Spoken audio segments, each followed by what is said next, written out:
दोस्तों स्वागत है आप सभी का आपके अपने YouTube चैनल पर। दोस्तों कल हमने त्रिभुज से रिलेटेड कुछ क्वेश्चन किए थे। कुछ क्वेश्चन अभी हमारे पेंडिंग रह गए हैं, उनकी आज हम चर्चा करेंगे। दोस्तों जो भी क्वेश्चन करा रहा हूँ ये वो क्वेश्चन है जो एग्जाम में बार बार आते हैं या इससे रिलेटेड इनके ऊपर क्वेश्चन पूछे जाते हैं, इसलिए इम्पोर्टेंट क्वेश्चन है। दोस्तों एक एक क्वेश्चन इम्पोर्टेंट है, आप देखते रहिए, समझते रहिए और इसका लाभ उठाइए। दोस्तों बात करते हैं क्वेश्चन नंबर एक वृत्त की 8 सेंटीमीटर 6 सेंटीमीटर की दो जीवाएं समकोण पर काटती हैं। यदि जीवाओं कटान बिंदु से केंद्रित दूरी 1 सेंटीमीटर हो तो वृत्त की त्रिज्या ज्ञात करो। दोस्तों देखो ये वृत्त है, इसकी एक जीवा तो दोस्तों ये है, क्योंकि 90 डिग्री पर काटती हैं तो इसलिए दोनों जीवाएं इस तरीके से होंगी और ये 90 डिग्री पर ऐसे काटती हैं। ये 6 सेंटीमीटर है बताया हुआ है दोस्तों, ये 8 सेंटीमीटर है और इस कटान बिंदु की ये त्रिभुज का केंद्र से दूरी है 1 सेंटीमीटर। दोस्तों इसको करने के लिए एक सीधा सीधा हम फॉर्मूला यूज करेंगे। ये जो लंबाई है ये इसको मानते हैं हम दोस्तों 2b और इसको मानते हैं 2a और ये जो लंबाई दी है इसको हम मानते हैं c। दोस्तों त्रिभुज की इस वृत्त की त्रिज्या ज्ञात करने का फॉर्मूला सीधे सीधे देखो दोस्तों, यहाँ से आप सबसे पहले देखिए a बराबर हमारे पास क्या आ जाए 2a बराबर 6 है तो a बराबर 3 और यहाँ 2b बराबर 8 है तो b बराबर 4 और c बराबर क्या है दोस्तों 1। r बराबर होता है दोस्तों under root of a square plus b square plus c square upon 2। दोस्तों बराबर ये वैल्यूज हम इसमें पुट करेंगे। ए का स्क्वायर ए कितना 3 3 3 9 प्लस बी का स्क्वायर 4 चौको 16 प्लस सी का स्क्वायर 1 का स्क्वायर 1 अपॉन 2। 16 और 1 9 10 और 16 26 बटे 2 अंडर रूट 26 अपॉन 2 बराबर अंडर रूट 13 सेंटीमीटर। और दोस्तों हमारा आंसर हुआ under root 13 centimetre. Option c is correct. दोस्तों नेक्स्ट बात करते हैं question number 2। Very important question देखिए, 9 सेंटीमीटर और 4 सेंटीमीटर त्रिज्या वाले दो वृत्त एक दूसरे को बाह्यतः स्पर्श करते हैं। दोस्तों इस चित्र में दिखाया ये एक वृत्त है, ये 9 सेंटीमीटर है, इसकी त्रिज्या कितनी है, इस त्रिज्या को हम ए नाम देंगे, ए बराबर ये 9 है। और दूसरा त्रिभुज ये दूसरा वृत्त ये है, ये बाह्य स्पर्श कर रहा है, इसको नाम इसकी त्रिज्या कितनी है 4 सेंटीमीटर, इसको नाम देंगे हम बी इक्वल टू 4। ये दूसरा सर्किल, ये फर्स्ट सर्किल है। दोस्तों फिर बाह्यतः स्पर्श करते उस वृत्त की त्रिज्या ज्ञात करें जो दोनों प्रारंभ वृत्तों को स्पर्श करते हुए उनकी सीधी उभयनिष्ठ पर स्पर्श कर। देखो इन दोनों की सीधी उभयनिष्ठ रेखा ये है, इन दोनों को उभयनिष्ठ स्पर्श रेखा जो दोनों को स्पर्श कर रही है वो उभयनिष्ठ रेखा है। तो यानी इसको भी स्पर्श करे, इन दोनों वृत्तों को, इस तरह का वृत्त हुआ दोस्तों हमारा वृत्त ये। इसकी हमें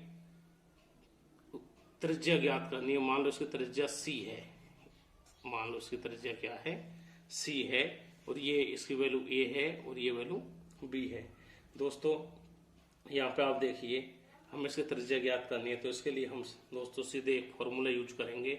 इस तरह क्वेश्चन कभी भी आता है दोस्तों, उलझने की बजाय आप सीधे फॉर्मूला यूज करेंगे और फॉर्मूला दोस्तों लिख लीजिए 1 upon under root c is equal to 1 upon under root a plus 1 upon under root b। दोस्तों यहाँ से देखिए 1 upon under root C is equal to 1 upon under root A. देखिए दोस्तों यहाँ पे थोड़ा सा देखिए दोस्तों, 1 upon under root C, 1 upon under root A, 1 upon under root A की वैल्यू 9 और यहाँ पर दोस्तों इसकी value 1 upon under root b की वैल्यू 4 बराबर 1 अपॉन 3 प्लस 1 अपॉन 2। इसे सोल्व करेंगे, 6 एलसीएम ले लेंगे तो ये हो जाएगा दोस्तों बराबर 5/6। दोस्तों ये value 1 upon under root c equal to ये है। हम दोस्तों निकालेंगे अंडर रूट सी, उल्टा कर देंगे 6 अपॉन 5। सी निकालना, दोनों तरफ स्क्वायर कर देंगे दोस्तों 36 अपॉन 25। दोस्तों हमारा आंसर क्या है 36 upon 25। Answer D is correct. दोस्तों नेक्स्ट चलते हैं क्वेश्चन नंबर 3। 6 सेंटीमीटर भुजा वाले किसी समबाहु त्रिभुज के कोनों को काटकर एक समषटभुज बनाया जाता है। दोस्तों समषटभुज का मतलब समान समान षट माने 6 भुजाएं। ऐसी आकृति है जिसकी सभी भुजाएं समान हों, ऐसे 6 भुजाओं वाली आकृति। इस समषटभुज का क्षेत्रफल सेंटीमीटर स्क्वायर में होगा। दोस्तों देखो, सबसे पहले समबाहु त्रिभुज जैसे सभी भुजाएं समान हो, ये 6 है, ये भी 6 होगी और ये भी 6 होगी। तो इनके कोनों को काट कर, जैसे कि इसको हमने कोनों को इसको काट दें, इसको काट दें, लेकिन काटेंगे कैसे? हमें समषटभुज बनाना। दोस्तों देखो, ये 6 है, तो इसको हम 3 जगह डिवाइड करेंगे। क्यों? क्योंकि इधर से काटेंगे तो इधर से काट देंगे तो एक भुजा यहाँ बन जाएगी, एक ये बन जाएगी। ऐसे सेम तभी कटेगा क्योंकि भुजाओं की लंबाई 6 है, तो इसलिए हम इसको यहाँ से काटेंगे। दोस्तों इसको यहाँ से काटेंगे और इसको यहाँ से काटेंगे। तो ये देखिए षटभुज कैसे बनेगा, ये और ये बनेगा दोस्तों षटभुज। ये दो, ये भी दो, ये दो, ऐसे ये सारी लंबाइयाँ कितनी हो जाएंगी? 2 हैं दोस्तों। इसका क्षेत्रफल ज्ञात करने के लिए दोस्तों समषटभुज की एक भुजा की लंबाई, मान लो समषटभुज की, लिख देता हूं मैं आपको, समषटभुज की एक भुजा की लंबाई, मान लो एक भुजा अपन मान लेते हैं लंबाई ए है, की लंबाई ए बराबर क्या होगी? 6/3 बराबर 2 सेंटीमीटर। अब समषटभुज का क्षेत्रफल बराबर होगा दोस्तों, इसका सीधे फॉर्मूला इस तरह अगर क्वेश्चन आता है, समषटभुज एक भुजा आपको पता है तो क्षेत्रफल होता है दोस्तों 3√3। आप लिख लो और याद कर लो, क्योंकि ये आपको डायरेक्ट पुट करना है a²। एक वैल्यू दोस्तों अभी हम 2 सेंटीमीटर निकाल चुके हैं, तो 3√3/2 इंटू a²। तो a² कितना है दोस्तों हमारा? 2 इंटू 2, 2 से 2 कट गया, 2 का गुना 3 से करेंगे 6, ये आ जाएगा दोस्तों 6√3। यानी हमारा आंसर क्या हुआ दोस्तों? Answer c is correct.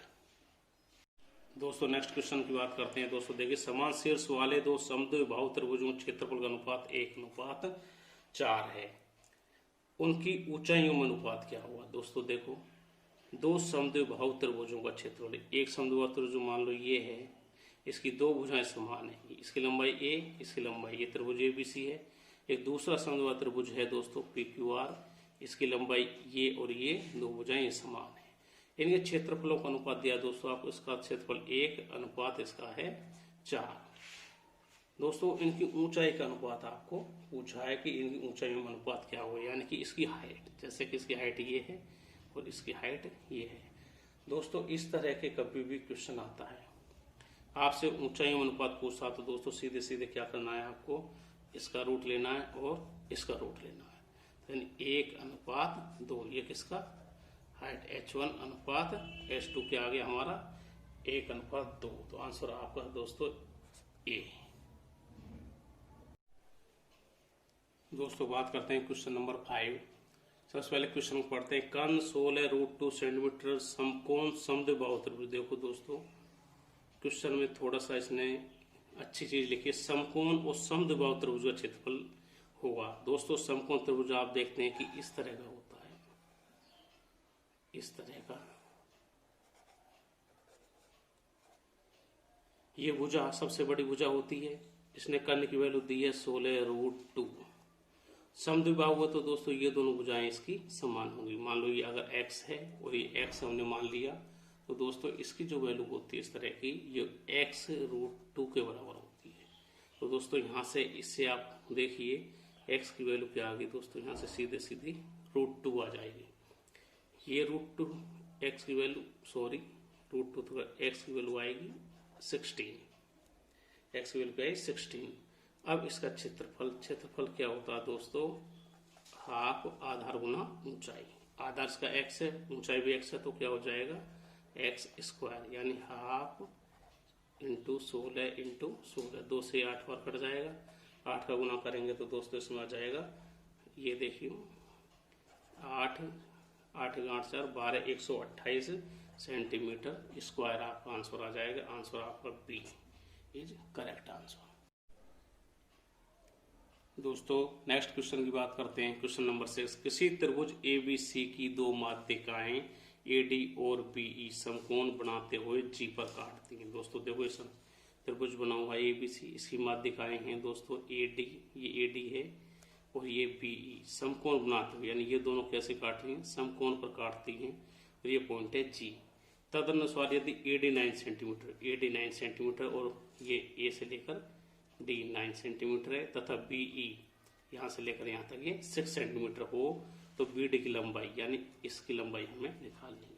दोस्तों देखो, हमने पिछले वीडियो में बताया था माध्यिकाएं जब आपस में क्रॉस करती हैं, जिस बिंदु पर काटती हैं किसी त्रिभुज की, तो 2:1 में डिवाइड होती हैं। दोस्तों इस लाइन की लंबाई, इसकी माध्यिका की लंबाई दी है इन्होंने 9 सेंटीमीटर। इसको 2:1 में बांटेंगे तो दोस्तों यहाँ से यहाँ तक की लंबाई हो गई 6 और यहाँ से यहाँ तक की लंबाई हो जाएगी 3।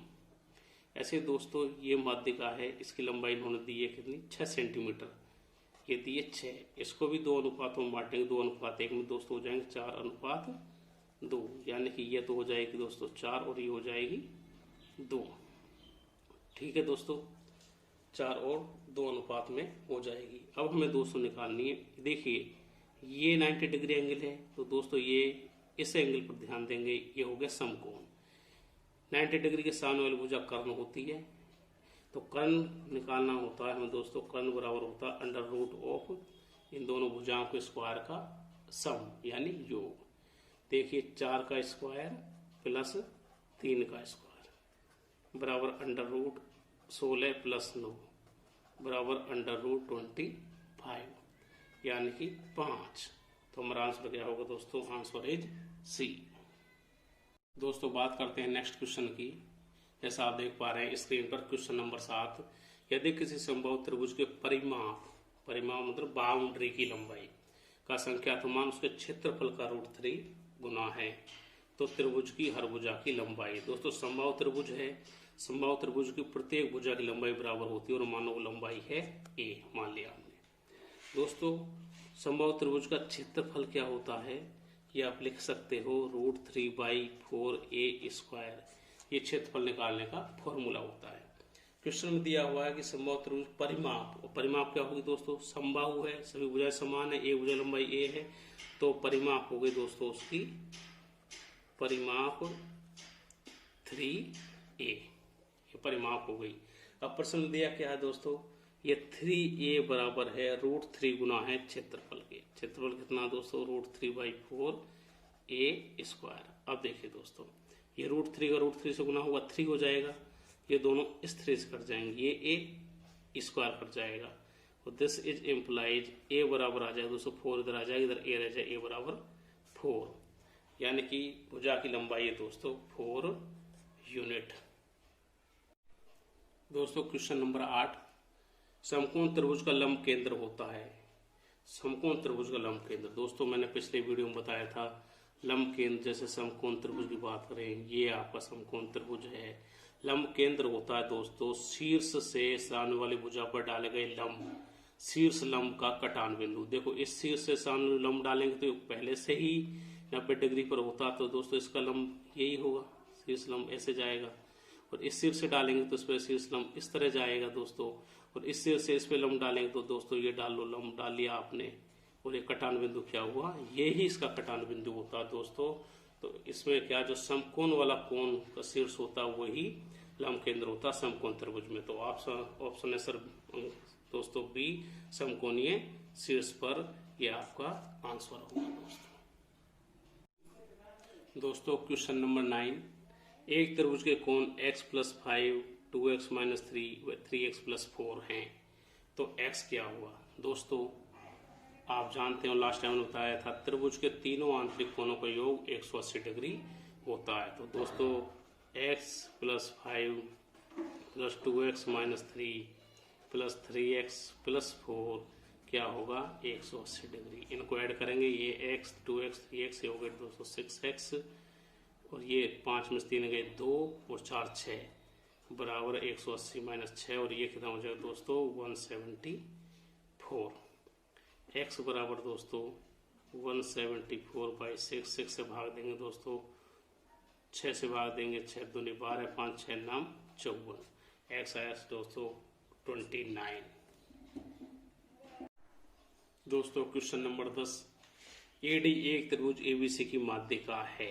दोस्तों त्रिभुज बनाइए, ये आपने त्रिभुज बनाया दोस्तों ABC, ABC की माध्यिका है दोस्तों AD, ये लो, ये इसकी माध्यिका है। O इसका केंद्रक है दोस्तों। केंद्रक होता है तीनों माध्यिकाओं के कटान बिंदु केंद्रक होता है, तो केंद्रक है तो दोस्तों इसी जगह कहीं इसी पर यो केंद्रक होगा और वो है दोस्तों O।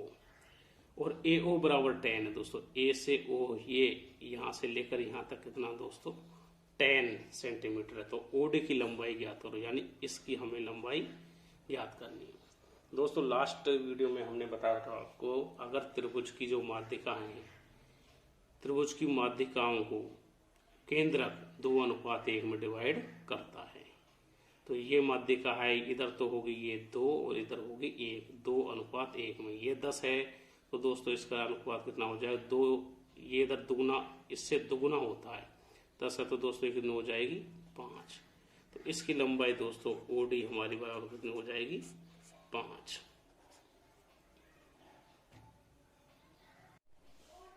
दोस्तों बात करते हैं क्वेश्चन नंबर 11। O त्रिभुज ABC का लंब केंद्र है दोस्तों। आप डायग्राम देख रहे हो, त्रिभुज बना हुआ है ABC, इसका लंब केंद्र है O।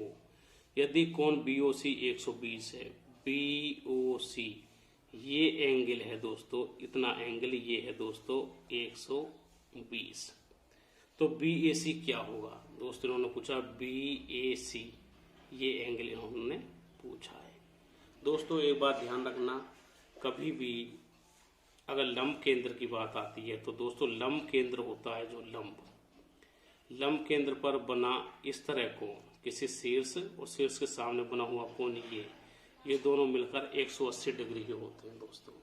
ये शीर्ष कोण और ये कोण, तो ये कोण 120 है तो दोस्तों कोण A हमारा होगा दोस्तों 180 माइनस 120 यानी 60 डिग्री। तो एंगल A हमारा हो जाएगा 60 डिग्री। तो दोस्तों देखो कितना आसानी से ये क्वेश्चन हम कर पा रहे हैं। इसी प्रकार दोस्तों आपका त्रिभुज का टॉपिक खत्म होता है और दोस्तों नेक्स्ट वीडियो में हम अगला टॉपिक लेकर आएंगे। आपको वीडियो कैसा लगा हमें ज़रूर बताइए, और अगर वीडियो में आपको कोई किसी तरह कमी नज़र आती है तो भी हमें बताइए, जिससे कि दोस्तों हम इस वीडियो को और अच्छा बना सकें। और अपने सुझाव कमेंट्स में ज़रूर कीजिए। वीडियो देखने के लिए बहुत बहुत धन्यवाद।